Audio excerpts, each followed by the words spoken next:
Depuis ce matin, on a quand même des bonnes nouvelles. On regarde le titre du message de ce matin qui est toujours dans mon livre, le livre d'Apocalypse. On est rendu à la 4e église dans l'Apocalypse, verset 2. On va dire chapitre 2, verset 18. On va lire les versets ce matin qu'on va regarder, qu'on va méditer sur sa parole ce matin. Ben, bonjour à tous, je ne l'ai pas dit, hein? Ceux que j'ai manqués, bonjour à tous, et ceux qui sont ajoutés, bienvenue, bienvenue. Écrit à l'ange de l'église de Thyatire, voici ce que dit le Fils de Dieu, celui qui a les yeux comme une flamme de feu et dont les pieds sont semblables à de l'airain ardent. Je connais tes œuvres, ton amour, ta foi, ton fidèle service, ta constance et tes dernières œuvres plus nombreuses que les premières. Mais ce que j'ai contre toi, c'est que tu laisses la femme Jézabel, qui se dit prophétesse, enseigner et séduire mes serviteurs pour qu'ils se livrent à la débauche et qu'ils mangent des viandes sacrifiées aux idoles. Je lui ai donné du temps afin qu'elle se repente, et elle ne veut pas se repentir de sa débauche. Voici, je vais la jeter sur un lit et envoyer une grande tribulation à ceux qui commettent adultère avec elle, à moins qu'ils ne se repentent de leurs œuvres. Je frapperai de mort ces enfants, et toutes les églises connaîtront que je suis celui qui sonde les reins et les cœurs, et je rendrai à chacun de vous selon ses œuvres.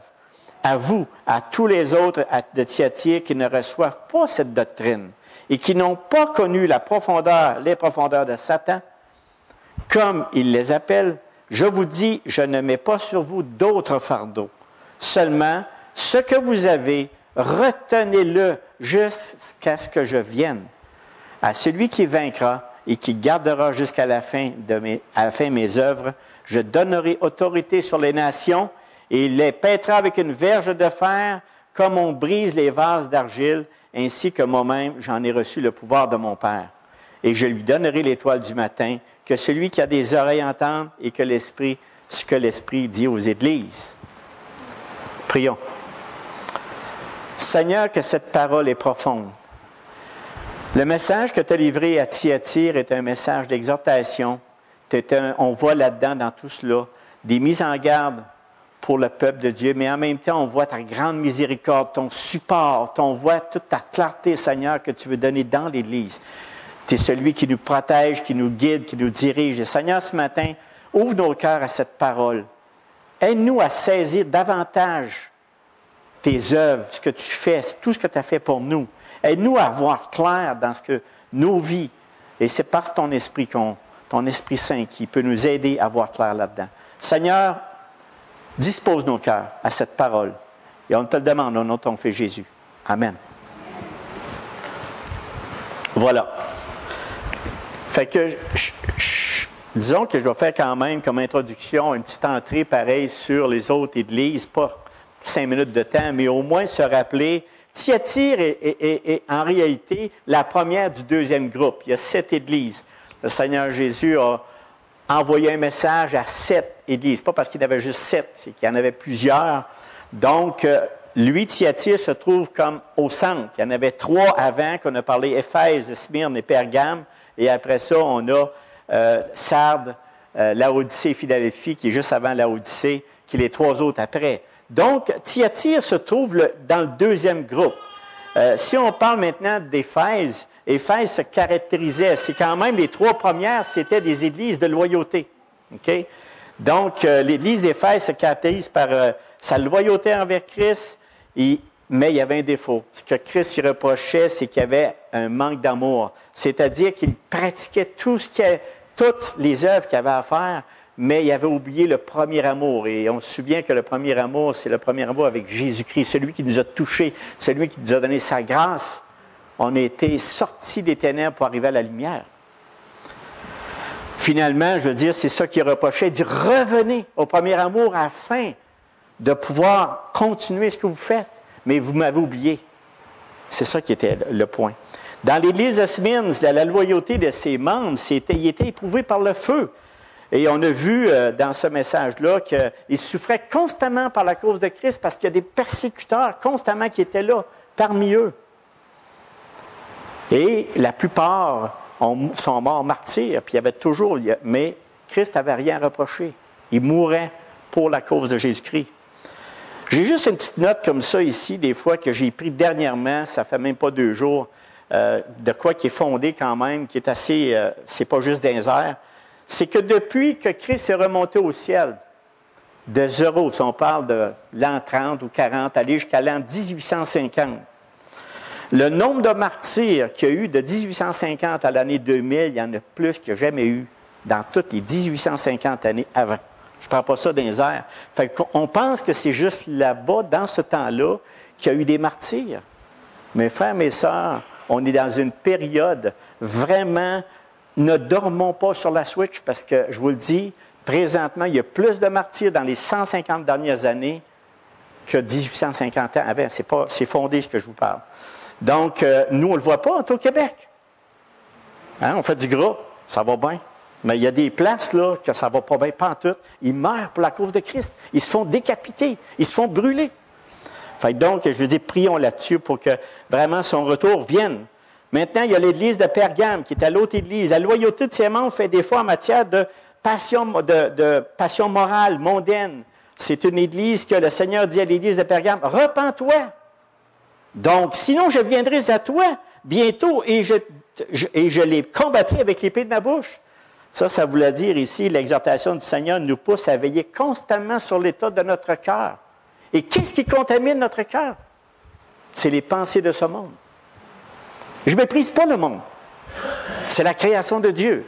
Mais le pensée de ce monde n'est pas connecté sur la longueur de Dieu. Donc, il y a des pensées qu'il ne faut pas mettre dans notre esprit. Donc, on est une église de mélange. On a laissé pénétrer des choses qui ne viennent pas de Jésus-Christ, mais qui viennent de ce monde. Donc, c'était la chose que le Christ voulait rappeler à l'église de Pergame. Donc, dans l'église, dans les 3 autres églises, 4 autres églises, Thyatire, Sardes et Laodicée, la situation est bien plus sérieuse parce qu'il y a une minorité qui fait preuve d'indifférence, mais c'est un grand nombre, c'est la grande totalité qui est séduite de ce qui l'entoure. Et je vais vous parler ce matin sur des choses depuis le début, le repas du Seigneur amené jusqu'à aujourd'hui. Hey, ton titre, Gérard, Église qui tolère le péché, on a pris le repas du Seigneur, le péché, puis là on a chanté le péché, puis on a dit, hey, je ne veux pas vous partir découragé. Vous ne partirez pas découragé parce que celui qui entend ma parole est encouragé.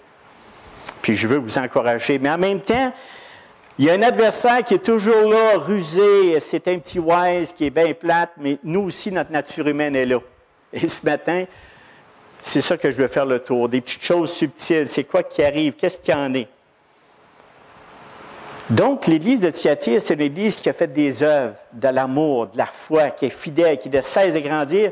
Mais ce que le Seigneur lui reproche, c'est qu'il y a tolère du péché parmi eux. Est-ce qu'on aime entendre ça? Je vais vous dire, là, je vous le dis, là, j'écoute, j'ai encore un message qui est dans ma tête. Puis même sur de quoi que je viens de lire, je suis en train de lire Pas si grave, un livre qui dit, qui révèle vraiment l'état de notre cœur. Puis on a même chanté ça, comment notre cœur est tortué par-dessus tout. J'espère que vous y croyez, parce qu'on en a tout un. Et il y a une subtilité qui s'installe des fois, puis ce qu'on fait, c'est que ça vit dans l'Église. Et ça, ce matin, on veut faire le tour de ça, parce que mon but principal du message ce matin, par cette Église de Thyatire, c'est que le Seigneur Jésus-Christ nous exhorte son Église à demeurer, c'est-à-dire persister dans un certain état saint et pur, en éliminant le péché du milieu d'elle. Que devons-nous faire? Parce que c'est ce qui est reproché à l'Église de Thyatire. Vous laissez Jézabel parler contre les doctrines, mes doctrines.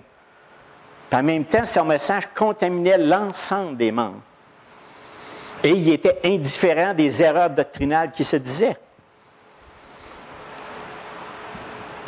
Comme j'ai fait dans les autres églises, on va commencer par l'auteur de la lettre. L'auteur de la lettre à 18c, il dit « Écrit à l'ange de l'église de Thyatire, voici ce que dit le Fils de Dieu, celui qui a les flammes, les yeux comme une flamme de feu. » À chaque église, Christ donne une particularité de lui. Et lui, dans cette église de Thyatire, il dit, voici ce que dit le Fils de Dieu. Les autres, il ne l'ont pas dit. Mais lui, il voulait vraiment dire ici, le Seigneur, je suis le Fils de Dieu. Ce que Jézabel enseigne comme c'est là, c'est pas ça. C'est pas ça que Jézabel a dit. C'est pas grave, la chair, c'est pas grave, ton corps ne vaut rien. C'est juste l'esprit, mais ton corps, tu peux faire ce que tu veux. La débauche avec, c'est pas grave. Mais non, c'est pas ça. Il dit, voici ce que dit le Fils de Dieu, celui qui a les yeux comme une flamme de feu et dont les pieds sont semblables à de l'airain ardent.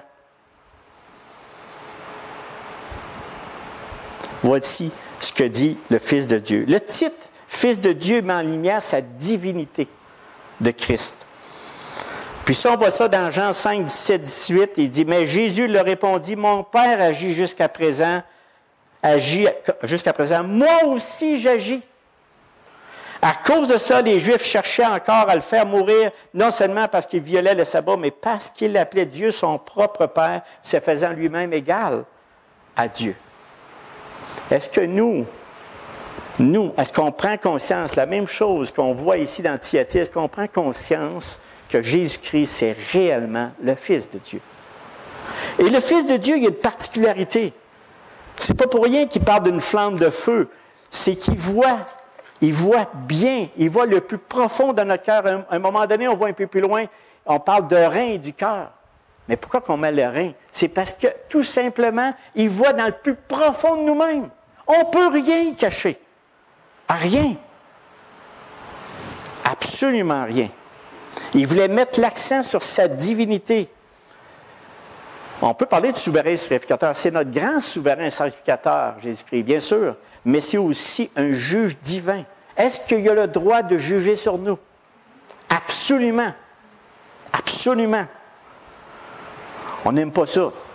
Mais Dieu a le droit de juger. Il y a un juge divin. Ça en est un. Et le jugement que Christ réserve dans sa puissance, c'est à cette assemblée qui était adultère, il voulait la reprendre. Donc, flamme de feu, c'est que le Seigneur a une vue perçante qui lui permet de tout voir. Des fois, on a l'impression, il ne verra pas celle-là, mais passez-nous-la pas. Il n'y a rien qui passe devant l'Éternel. Il n'y a rien qui passe. Le psaume 33, 14 qui colle avec ça, il dit « Du lieu de sa demeure, il observe tous les habitants de la terre. Il voit non seulement des images et des activités, mais il discerne les pensées les plus profondes et les motifs du cœur qu'on n'ose même pas dire à personne. Mais lui, il voit tout ça. Une Église peut être contente d'elle-même, jouir d'une bonne réputation au sein de sa communauté, mais avec la vue pénétrante de Jésus-Christ qui est constamment là au travers de nous, pas pour nous condamner, mais pour nous raviver, nous faire sensibiliser à sa cause en disant, mes enfants, voyons, attachez-vous à la parole, regardez votre cœur. Lui, il est là, les bras ouverts. Vous êtes déjà pardonnés. Mais réalisez votre état, regardez-vous. La vue pénétrante du Seigneur Jésus est toute sur ces églises au monde. Nous, on doit en prendre conscience. Et quand on parle comme étant semblable à de l'airain ardent, cette expression dit que les pieds de notre Seigneur sont saints et purs et qu'ils sont dignes de fouler l'impureté. Ils sont dignes. Un peu plus loin, vous allez voir où je vais en venir, parce que des fois, on a l'impression qu'on a un Dieu dur et écoute, on veut donner un Dieu de peur et de... Ça, là, c'est... Le monde n'aime pas se faire dire des vérités. Le Dieu qu'on dit que moi, je dis, je ne veux pas vous donner un Dieu de peur, mais c'est un Dieu qui va juger. Nous, on peut bien ignorer, dire, hey, Dieu, t'es fin, t'es miséricordieux, t'es aimant, je sais. Ben oui. Mais Dieu va juger quand même notre état du cœur pareil. Tu sais, je veux dire, on ne peut pas enlever ça, là. Ah oui, mais ça ne se peut pas, là. Pas un Dieu aimant comme ça. Non, non. Non, non, prenons. Le Dieu vivant a le droit sur nos vies, a le droit sur toutes les vies, de toute façon, de l'humanité. Puis, dans 1 Pierre 4, 17, il dit, car c'est le moment où le jugement va commencer par qui? Par la maison de Dieu. Tu sais, je veux dire, on ne s'en sort pas, on ne peut pas, là. Il faut réaliser que Christ est le péché. mais il nous a pardonné. Nous, ce qu'on a notre assurance, c'est que lui nous a couverts de son sang. Et ça, c'est très rassurant. Maintenant, le statut de l'Église de Thyatire. C'est bon qu'on sache, quand on connaît l'auteur, que c'est l'auteur, le Fils de Dieu lui-même, qui analyse, qui juge le cœur de ses enfants.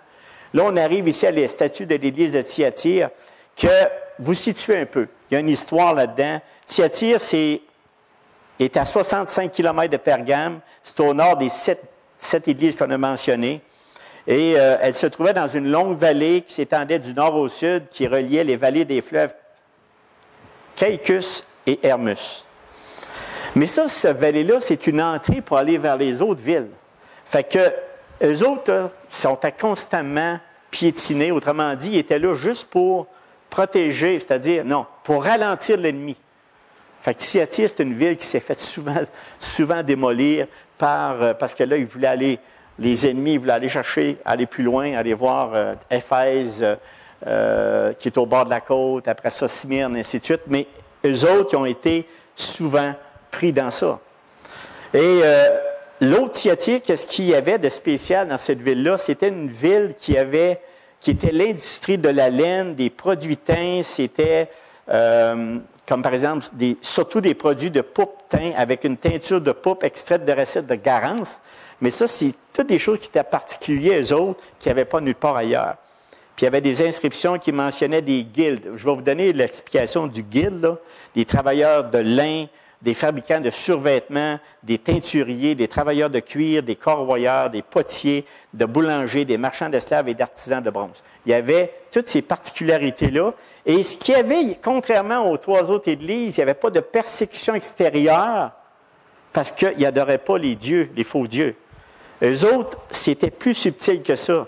Premièrement, le dieu qui était principal dans les citoyens, c'était le dieu grec du soleil qui est Apollon. Donc, c'était le dieu qui était autour de Thyatire. Et la chose qu'on pouvait voir, c'est que les pressions extérieures étaient pas là. C'était plutôt les pressions intérieures. C'est pour ça que dans Thyatire, on dit l'Église qui tolère le péché. Donc, il est à l'intérieur. Tu sais, les autres églises, c'est la persécution extérieure parce que tu étais chrétien. Eux autres, c'est à l'intérieur. Et pourquoi je dis ça? Par exemple, Jézabel qui enseignait. Et aussi les guildes. Les guildes qu'il y avait à Thyatire, c'est un genre, c'est plutôt des groupes de syndicats. Guilde, ça s'écrit G-U-I-L-D-E. Et guilde, c'est comme un syndicat, Matelot ou un autre syndicat. Fait que pour faire du marché dans le Thyatire ou dans cette vallée-là, il fallait que tu appartiennes à un guilde. Un guilde avait toujours un dirigeant, un principal, et cette personne-là, il fallait que tu sois un métallo, il fallait que tu sois dans un syndicat pour travailler. Imaginez, là. Le syndicat, chaque guilde, il pouvait en avoir 30, 40, 60, 80, je ne sais pas le nombre, mais chaque guilde avait son dieu, avait ses fêtes, avait ses contaminations. Donc, si tu voulais travailler, qu'est-ce que tu penses qu'on fait? Tu adores mon Dieu. Là, tu es comme hypocrite, tu ne sais pas trop quoi faire. Bon, je suis chrétien, il fallait que tu refuses. Puis, ce qu'il faut savoir dans l'église de Thyatire, vous avez certainement vu là-dedans, puis avant de dire ça, c'était, oui, je suis rendu là, c'est tout simplement dans Thyatire, Lydie.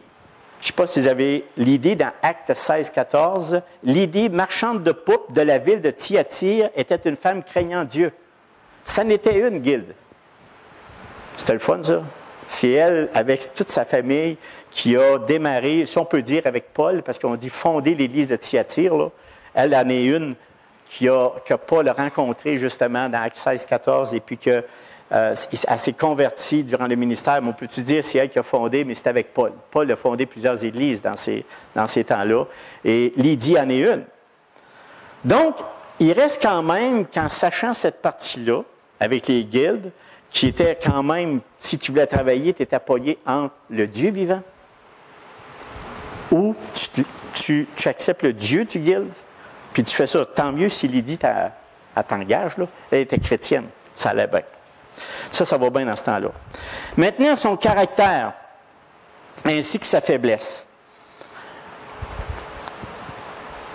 Je connais tes œuvres, ton amour, ta foi et ton fidèle service, ta constance et tes dernières œuvres plus nombreuses que les premières. L'éloge du Seigneur est extra. Tu te fais dire ça, tu dis « Wow! » On est-tu content? On devrait. Ben oui, parce que quand on aime le Seigneur, on fait des œuvres. Comment? Ici, avec 4 points, les croyants de Thyatire démontrent de l'amour envers Dieu et les uns envers les autres. Bien que cet amour soit d'apparence fragile, étant donné qu'il ne repose pas sur le fondement solide d'une sainte doctrine partagée par tous, mais il y avait un amour entre eux autres. Pour leur foi, ils étaient fidèles. On voit ici dans Galates 5,6, il dit « Car en Jésus-Christ, ni la circoncision ni l'incirconcision n'ont de valeur, mais seulement la foi qui agissante par l'amour. » C'est-à-dire qu'il y avait vraiment une fidélité. La foi qu'il y avait en Jésus-Christ, leur foi, amenait la fidélité. C'est pas pour rien que le Seigneur a dit ceux qui restent. Il y en avait, là. Il y en a qui n'ont pas été contaminés par Jézabel et ainsi des guildes. Et aussi, ils étaient constants. Par la foi et l'amour, ils sont constants dans le service. Ils comblaient les besoins des autres, sans problème. Puis ils persévéraient vraiment dans la foi.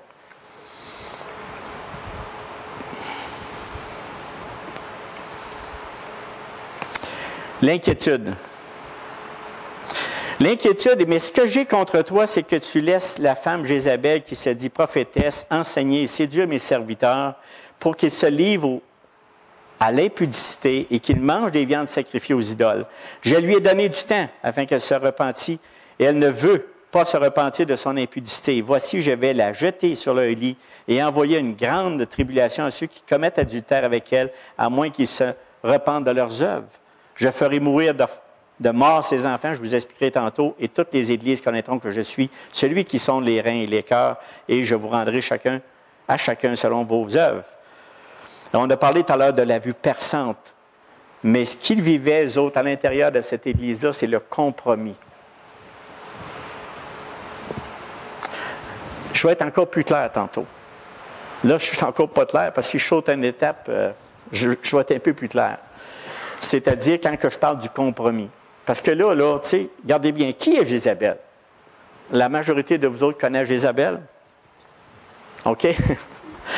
Jézabel, elle leur parle, le Seigneur est précis, il leur parle de Jézabel qui enseigne une fausse doctrine afin de séduire des serviteurs pour qu'ils se livrent à la débauche, qu'ils mangent des viandes sacrifiées aux idoles. Lui, il prenait, elle, à ce qu'elle enseignait, toujours, c'est une fausse doctrine, d'arriver à dire que l'esprit qu'on a, lui, il peut être pur, mais le corps qu'on a, lui, il peut être livré à la débauche ou les viandes sacrifiées aux idoles.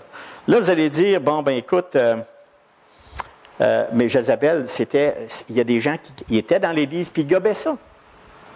Fait que pour eux autres, à un moment donné, il y en a qui disent, oh, non, ça ne marche pas, ça, cette affaire-là, puis il y en a d'autres, ben là, écoute, il était... mais le problème des leaders, c'est les leaders de l'Église qui avaient un problème. Ou les personnes, les anciens, qu'importe. Ils ne parlaient pas. Donc, ils laissaient ce compromis dans l'Église. Et ça, on ne peut pas faire ça. C'est une leçon qu'on doit retenir. Et Jézabel, là, pour y donner un peu, là, pourquoi que le Seigneur utilise Jézabel, elle s'appelait-tu Jézabel? Lui, il a nommé ce nom Jézabel parce que dans la Bible, Jézabel, elle en a fait beaucoup. Je ne sais pas si vous vous souvenez, c'était Achab. Fils dans 1 Roi 16, 30, 31, c'était l'épouse d'Achab, qui était un roi qui était très mauvais, fit ce qui est mal aux yeux d'Éternel, plus que tous ceux qui avaient été avant lui. Et comme c'était pour lui un peu de chose de s'y livrer au péché de Jéroboam, fils de Nébad, il prit pour femme Jézabel, fille d'Ébal, roi des Sidoniens, et il allait servir Baal et se prosterner devant lui. Il avait été dans le comble. Puis à cause de Jézabel, le peuple Israël a été complètement séduit à un tel point que Élie, dans ce temps-là, s'est retrouvé, qu'est-ce qu'on fait sur le peuple d'Israël? Tout le peuple d'Israël s'est reviré, puis il y avait 400 prêtres de Baal qui appartenaient à Jézabel. Et là, vous vous souvenez de l'histoire, sans aller mettre trop de détails, quand Élie a dit, bien, faites-vous, on va vous montrer qui est l'Éternel. On va vous montrer qui est l'Éternel. On fait tout déboucher les 400 prophètes de Baal. Faites déboucher pour essayer de prendre le feu sans mettre le feu pour faire le sacrifice. Puis on connaît l'histoire. Il n'y a pas un qui a réussi, même avec des incisions, avec toutes sortes de manières pour faire démarrer le feu sur le bûcher. Pas un. En invoquant toutes sortes de dieux. Mais lui, Élie, il a dit, OK, c'est mon tour, maintenant vous allez voir qui est l'Éternel. Et c'est là qu'on est arrivé, on a pris, il dit, mettez de l'eau. Non seulement qu'on n'a pas, eux autres ils étaient à sec, mais il dit, mettez de l'eau, mettez-en encore, juste attends que l'eau coule chaque côté de l'autel, puis il a juste dit une parole, et ça a tout consommé, même l'autel. Il ne restait plus rien. Et qu'est-ce qui est arrivé? Vous pensez aux 400 prophètes de Baal? Le peuple Israël les a passés au couteau. Ça n'a pas pris de temps. Donc, c'était pour dire que Jézabel avait tout un nom là-dedans, puis quand on parle, quand Christ, bien, c'est sûr, elle faisait de l'ignominie. Donc, après ça, il y a toutes sortes de choses. Dans cet élément-là, quand on parle la chair est mauvaise, regarde, qu'est-ce qu'elle disait, puis retenez pas ça, s'il vous plaît. Cet enseignement prône que l'esprit est bon, mais que la chair est mauvaise. Dieu ne s'intéresse pas à l'esprit, peu importe ce qu'on peut faire de son corps. Fait qu'elle amenait cet élément-là, fait que les autres disaient, ben, c'est pas grave, Christ, il nous a pardonné nos péchés, il est mort pour nous. Donc, nous, on peut vivre dans le péché, dans la débauche, c'est pas grave. C'est assez grave. Je ne sais pas si vous avez entendu quelque chose à un moment donné de quelqu'un qui dit, OK, moi, là, je veux faire l'Évangile, mais je vais vivre comme eux. Mais c'est pas grave. Mais oui, mais j'ai dit, parce que tu pêches, là, tu vis dans le péché. Non, mais il dit, c'est pas grave. Je vais enseigner l'Évangile. Écoutez, ça n'est une. Ça n'est une idée pensée absolument farfelue, absolument... Tu ne mènes pas une vie de débauche pour annoncer l'Évangile. Commence par toi-même pratiquer l'Évangile. Humilier ton corps et d'assujettir ton corps du péché. Là, tu vas être un bon témoignage pour les débauchés, pour les personnes qui vivent une mauvaise vie. Donc, je vous dis ça parce qu'il y en a qui me l'ont déjà dit. Je ne sais pas si vous avez quelqu'un ça, mais j'ai dit, tu fais une grave erreur. Parce que ça ne marche pas pantoute. Ça ne marche pas pantoute. Donc, c'est des pensées diaboliques, dans le fond. Il ne faut pas se laisser séduire avec ça. Pour vivre, c'est une pensée pour vivre dans le péché. Mais tu n'es pas avec Christ. Oubliez ça. Maintenant, qu'est-ce qui est arrivé à Jézabel? Vous savez, il faut se rendre compte, puis je ne veux pas vous faire peur. Mais le Dieu aimant, c'est un Dieu qui tient ses promesses, mais c'est un Dieu qui va agir. Ne doutons pas. Nous, les humains, on peut se faire endormir, pas grave. Mais pas Dieu. Quand on ridiculise Dieu, quand on dit Dieu, oh, non, Dieu dit, nous, on doit agir. Mais moi, je vous dis, mes frères et mes sœurs, quand je réfléchis à tout ce que je suis en train de vous parler ce matin, puis je réfléchis vraiment à l'état du péché, je ne suis pas capable de m'en sauver. Parce que quand je regarde honnêtement mon cœur, je suis toujours échec et mat. J'ai dit, comment tu fais, Seigneur, pour m'aimer encore? Comment tu fais? Je ne pourrai jamais être à la hauteur. On fait des petits pas tranquillement. Dieu nous révèle d'année après année des péchés profonds dans notre cœur. Qu'à ça, je vais vous en nommer une couple tantôt, juste pour qu'on puisse réfléchir là-dessus. Et là, on voit la grandeur du Dieu vivant. Sa grandeur qu'il est. Wow! Seigneur, tu nous aimes donc bien. Parce qu'on n'est pas mieux parfois que ceux du dehors, que ceux des non-croyants. C'est ça qu'il faut analyser, nos vies. Voyons la fin terrible de Jézabel qui luttait contre Dieu. Et je vais vous le lire parce que Jézabel, ça ne l'avait pas effrayé pantoute, mais gardez bien, dans 2 Rois 9, 30, 37, Jéhu entrait dans... C'était vraiment la fin de Jézabel, de Jisraël, entrait dans Jisraël. Jézabel, l'ayant appris, mit du fard à ses yeux, se para la tête et regarda par les fenêtres, en voulant dire, on va séduire ce beau gars-là, là, ça va s'en vient. Comme Jéhu franchissait la porte, elle dit, est-ce la paix, nouveau Zimri? Autrement dit, elle voulait savoir si... Puis, assassin de son maître, il leva les yeux vers la fenêtre et dit, qui est pour moi? Qui? Et 2 et 3, ou 3 eunuques, le regardèrent en s'approchant de la fenêtre et il dit, jetez-la en bas. Ils la jetèrent et il rejaillit de son sang sur la muraille et sur les chevaux. Jéhu la foula aux pieds, puis il entra, mangea et but. Et il dit, allez voir cette maudite et enterrez-la, car elle est fille du roi. Et il allèrent pour l'enterrer, mais ils ne trouvèrent d'elle que le crâne, les pieds et les paumes des mains. Ils retournèrent l'annoncer à Jéhu qui dit, « C'est ce qu'avait déclaré l'Éternel par son serviteur Élie, le Tishbite, en disant, « Les chiens mangeront la chair de Jézabel dans le champ de Jezréel, et le cadavre de Jézabel sera comme du fumier sur la face des champs, dans le champ de Jezréel, de sorte qu'on ne pourra dire c'est Jézabel. » Vous savez, l'exemple qu'on parle de ça, quand il parlait à Thyatire, c'est cette Jézabel qui disait, regardez toute l'horreur qu'elle peut faire, le dommage que vous laissez à l'interne, le compromis qu'on peut faire en laissant des choses qui n'appartiennent pas au Seigneur. Donc, ça nous fait réfléchir, hein? Non? Moi, en tout cas, ça me fait réfléchir quand je pense à ça, là. C'est vraiment. Le deuxième groupe, le Seigneur dit que ceux qui commettent adultère avec elle, le Seigneur menace de leur envoyer une grande tribulation, pas celle de l'eschatologique, mais la détresse, les ennuis. Vous savez, on ne peut pas être bien. Quand on est captif du péché et qu'on croit un mensonge comme Jézabel, on ne peut pas servir le Seigneur puis en même temps servir le péché. Il y a un seul maître. Tel de esclave de qui? De Christ ou du péché? Et il promet de punir sévèrement ceux qui ne se repentent pas de leurs œuvres, ceux qui continuent à vivre le péché. Et le troisième groupe, quand il parle « je frapperai les morts », de mort ses enfants, c'était, étant donné que Thyatire, ça faisait 40 ans qu'il existait, c'était les enfants de ces personnes-là qui continuaient à être dans Thyatire. Ces personnes-là qui étaient là, on parle des enfants spirituels. Tu sais, je veux dire, dans le sens, pas des enfants comme ça, là, on parle de ceux qui étaient là, les plus vieux. Après ça, il y a d'autres personnes qui ont été enseignées, mais c'était l'autre génération qui grandissait encore dans l'erreur.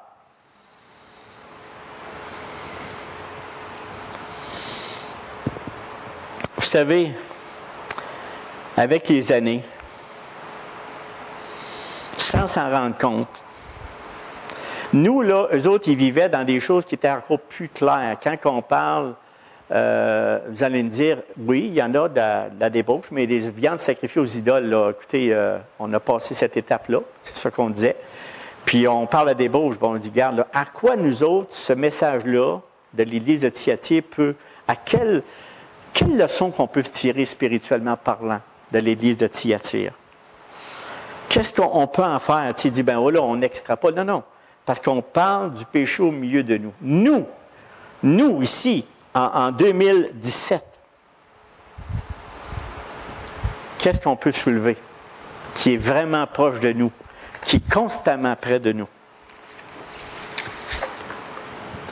C'est la disparition de la notion du péché. Regardez bien depuis peut-être 40, 50 ans. Regardez bien ça. Là, il n'y a pas de peur là-dedans. Là. Moi, là, je me souviens, petit gars, là, ma grand-mère, là, quand elle parlait de péché, elle en savait de quoi qu'elle parlait. Là. C'était plus fort qu'aujourd'hui. Aujourd'hui, là, quelqu'un va juste prononcer le mot péché dans une université ou dans une école, va dire, « Hein? Hey! Qu'est-ce que tu fais là? Qu'est-ce que tu fais là? Tu ne viendras pas me dire quoi faire? » C'est quoi ça, un péché? La notion du péché. Nous, ce qu'on vit, là, présentement, là, c'est vraiment quelque chose de subtil. Puis là, je ne veux pas... Tu sais, il y a des choses que c'est évident. Il y a des choses, c'est évident. Le vol, l'adultère, tu sais, il y a des choses que c'est évident, mais il y a d'autres choses à l'intérieur de nous que je vais aller au fur et à mesure qu'on doit analyser. Et c'est ça, souvent, des fois, qui brise notre unité en tant que frères et sœurs en Jésus-Christ, en tant qu'amour les uns avec les autres. C'est ces petits péchés-là qui sont là, puis c'est ceux-là qu'on va parler. Mais juste avant, pour vous donner un peu plus d'explications sur le péché, c'est que le psychiatre, c'est un psychiatre qui a dit ça, il dit le mot péché, c'est Karl Menninger, et il dit, écrit, le mot péché lui-même, qui semble avoir disparu, était autrefois chargé de sens. C'était un terme fort, menaçant et grave, mais il s'en est allé, a presque disparu avec la notion qu'il exprimait. Pourquoi? Est-ce que plus personne ne pêche? Est-ce que plus personne ne croit au péché? La dernière fois qu'un président américain a utilisé le mot péché dans sa déclaration officielle de la journée annuelle de prière, cela remonte à Eisenhower en 1953.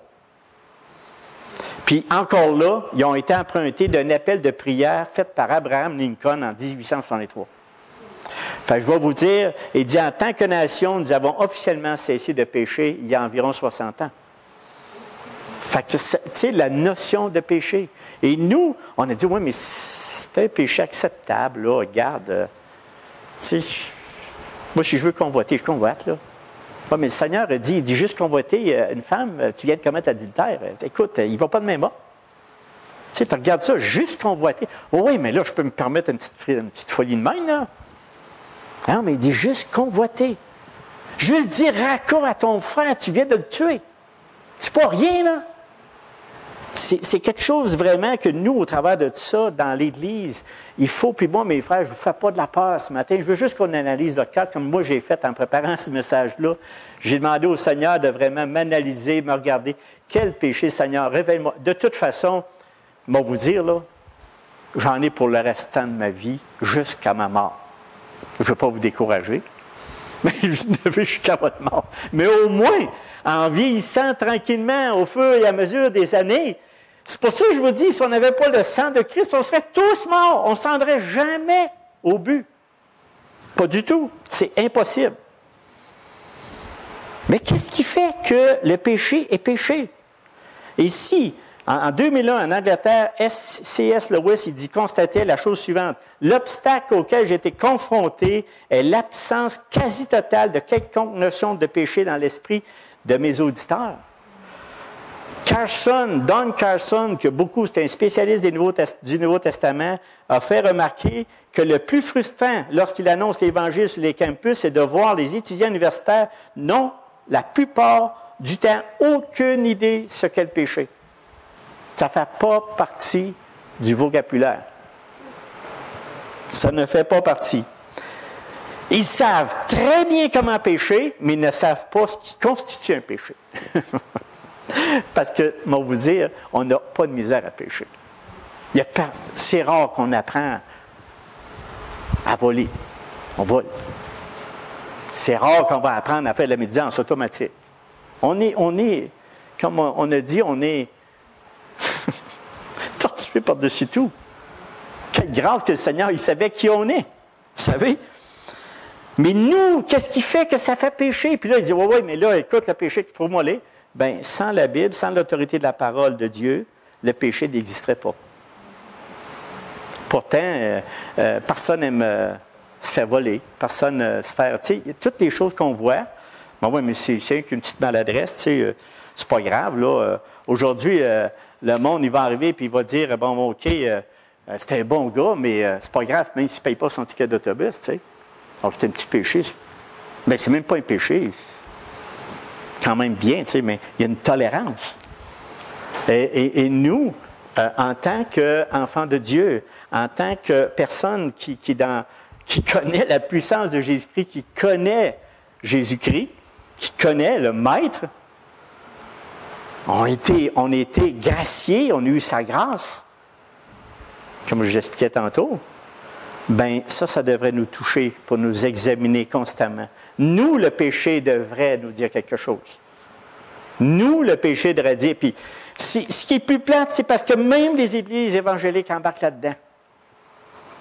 C'est fou, là. Ils embarquent là-dedans, tu sais. Le PDG, il ne vole pas. Non, il fraude. Pas pareil, tu sais. On ne parle plus d'adultère. Il y a eu une aventure. Non, mais tu sais, c'est plus léger. Mais tu sais, c'est juste pour vous dire que le mot, l'utilisation des mots, l'utilisation des affaires, juste pour amoindrir, c'est pas grave. Parce qu'il dit, s'il faut que je parle de péché, il n'y aura plus personne qui va m'écouter. Il n'y a plus personne qui va venir à mon église. Je ne vous compte pas ça au travers de mon chapeau, là. Je viens d'avoir une douzaine d'heures d'enseignement sur le côté évangélique. Et puis, je peux vous dire qu'on est tortué par-dessus tout. On doit toujours, mes frères, mes sœurs, analyser notre cœur devant Dieu. Et je vous dis, vous n'avez pas fini.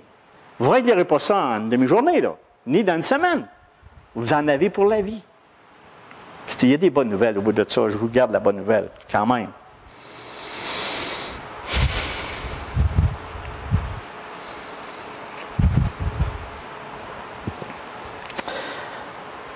La vérité, c'est donc que Tout péché est grave devant l'Éternel, parce que tout péché, c'est une transgression de la loi. Nous, là, quand c'est bien ancré dans notre être, là, je ne veux pas qu'on parte, tu sais, il y a toujours l'attitude humaine. Bon, ben là, nous autres, là, Gérard vient de parler que c'était une église qui tolère le péché. Bon, là, je commence mon analyse sur toutes les personnes. Ah, il y a lui. N'oubliez pas, on en avait 4, 5 devant vous autres, là, c'est tout de suite. N'enlève pas la paille de ton prochain alors que tu as une poutre. C'est pas ça que je veux. Le message de ce matin, c'est pas ça. Le message ce matin, c'est analysons notre cœur constamment de comment on a une crise. Lui, là, je lui en veux, puis c'est pas. Ben là, tu fais quoi, là? Ou tu engueules ta femme, ou que tu méprises ton épouse, ou ben non, l'épouse méprise l'homme. Écoute, est-ce que ça ne peut pas arriver? Oui. Qu'est-ce qu'il faut que tu fasses? Te repentir. C'est ça que le Seigneur nous demande. Repens-toi. Repens-toi. Parce qu'on devient une église hypocrite, on devient une église qui, on ne sera jamais parfait. Oubliez ça, là, je ne veux pas que vous partez la tête en bas, puis piétinez-vous pas. Mais tout ça pour vous dire qu'on doit analyser notre cœur. On ne doit pas arriver à dire, Seigneur, tu dois me comprendre. Hein? Ben, non. Seigneur, il ne comprend pas. Il ne comprend pas. Mais es-tu pardon? Oui. Est-ce qu'il pardonne? Oui. Seigneur, je vais au pied de la croix, puis Seigneur, pardonne-moi. Je sais qu'il m'a pardonné au complet, mais si on peut le dire d'une manière, mais écoute, on est ses enfants. Il est toujours là, il dire, viens ici, mon enfant. Mais on le fait-tu sur le bout de nos lèvres? Est-ce qu'on le fait sincèrement? Est-ce qu'on le fait honnêtement? Tu sais, on disait à un moment donné, on prenait le péché pour une cible. Ah, il dit, il pêche parce qu'il a manqué la cible. Non. Non, c'est pas ça. C'est qu'on a un comportement pécheur. On est... Regardez bien ce qu'il dit Jacques 1,14. Mais chacun est tenté quand il est attiré et entraîné par ses propres désirs.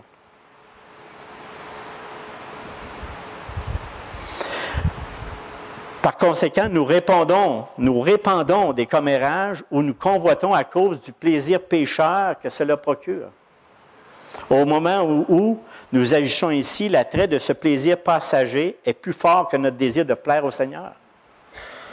On a pour une vie. Pour une vie. Je vais vous donner juste avant de sauter pour vous encourager, vous fortifier, parce que là, quand même, le Seigneur, lui, a dit, garde, qu'est-ce qui se passe dans Thyatire? Mais aussi, il a dit quelque chose à la fin pour encourager l'Église, puis c'est ça que je vais vous donner, puis je vais finir avec ça. Mais juste une petite liste, il appelle ça des péchés, puis dans les 3 autres messages d'Église, on ira un petit pour 2 ou 3 pour vraiment aller découvrir davantage la subtilité des choses que je vais vous dire. Exemple, l'impiété, l'inquiétude et la frustration, il y en a 18. Le mécontentement, l'ingratitude, c'est un péché ça, l'ingratitude, l'orgueil, l'égoïsme, le manque de maîtrise de soi. Moi, je fais des 5 colères. En tout cas, ça va bien. L'impatience, l'irritabilité, la colère, les mauvais fruits de la colère, le jugement. Attendez une minute. Le jugement. Un Dieu seul est juge. Le jugement. L'envie, la jalousie, l'esprit de compétition, le besoin de dominer, les péchés de la langue qui contrôlent les grands navires. Mais celui qui englobe tout cela, le pire, moi je trouve que le pire, l'idolâtrie. On est les pires idolâtres qu'il n'y a pas. On a-tu besoin d'un Dieu vivant pour nous racheter? On ne s'en sort pas. On ne s'en sort pas. J'espère que vous n'êtes pas découragés. C'est le sang de Jésus qui nous lave de tout ça. C'est vraiment ça.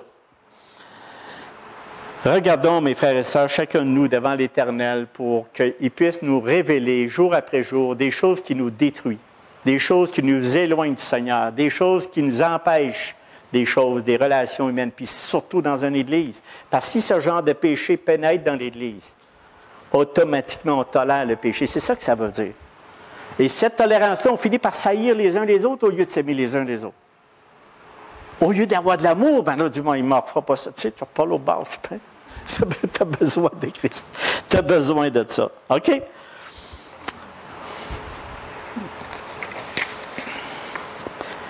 Voilà. Malheureusement, la fin de l'histoire de l'Église de Thyatire n'a pas tenu compte de l'avertissement du Seigneur. Ça, c'est dans l'histoire.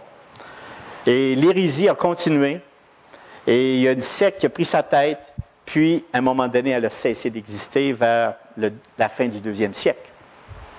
C'est pour vous dire que quand que Christ n'est plus prenant dans nos assemblées, dans l'Église, à ce moment-là, je veux dire, la fin est finale. Il n'y a plus de soutien. Le Seigneur ne peut pas vivre le péché. Là, vous allez dire, « Hey, Gérard, on n'est pas sauvé par les œuvres. » Mais les œuvres ont toujours été le fondement du jugement divin. Car les œuvres des gens révèlent leur état spirituel. Si on aime le Seigneur, tu as automatiquement des œuvres. On n'est pas sauvé par les œuvres, mais si on aime le Seigneur, on produit des œuvres pour le Seigneur. Jacques 2,18, il dit, « Je te montrerai la foi par mes œuvres. » Si elle n'a pas les œuvres, elle est morte en elle-même. Donc, on a un certain travail au niveau du cœur pour travailler là-dedans. Les œuvres ne peuvent sauver, mais elles condamnent.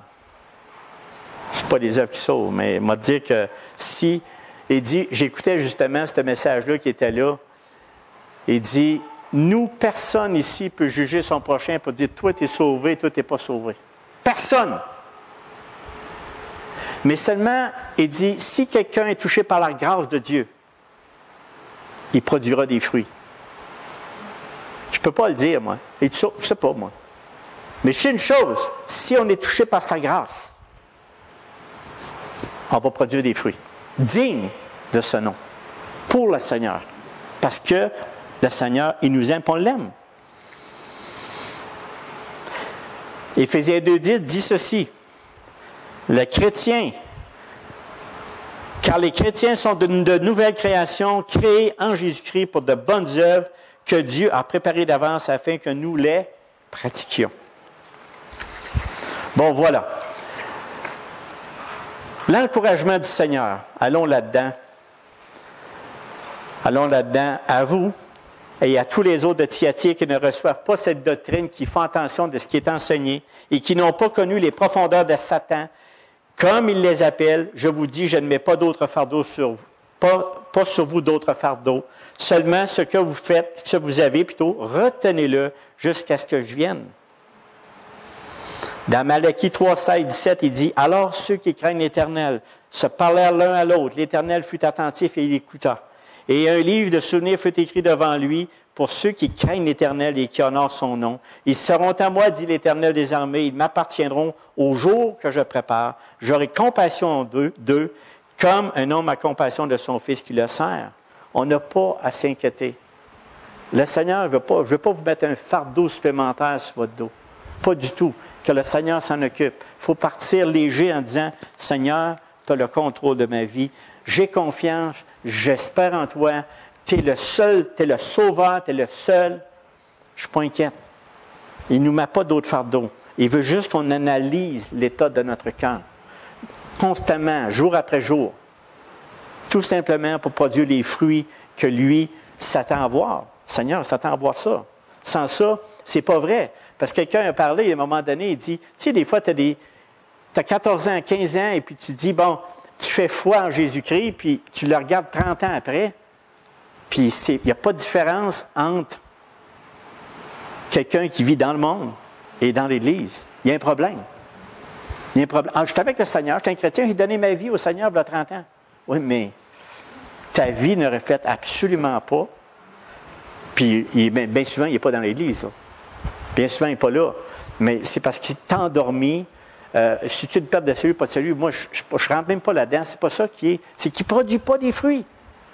Si Christ vit en quoi en toi, tu as donné ta vie à Jésus-Christ et doit diriger ta vie, tu vas porter des fruits. C'est évident. Et nous, comment on fait pour savoir ça? Bien, il porte des fruits.